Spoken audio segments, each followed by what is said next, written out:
कसूर के पिंड पांडोकी विच शाह मुहम्मद दरवेश होरां दे उर्स ते पंजाबी मुशायरा मुनक्कद करवाया गया, जिहदे विच पंजाबी शायरां दे नाल नाल chairman Punjabi media group Mudassar Iqbal Bhatt होरां ने भी शिरकत की।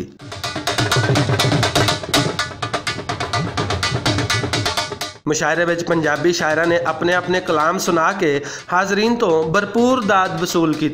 जग दे डर तो ओदी याद वसारी ते नहीं जा सकती, जग दे डर तो ओदी याद वसारी ते नहीं जा सकती, पानी नाल समानी बिजली ठारी ते नहीं जा सकती।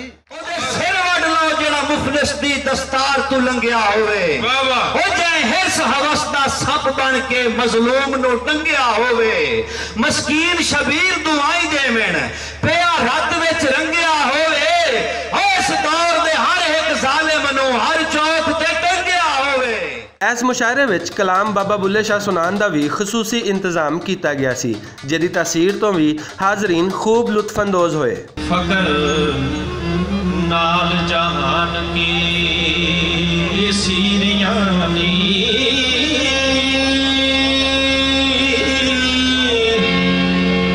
वारिस शाह ए जट फकीर होया।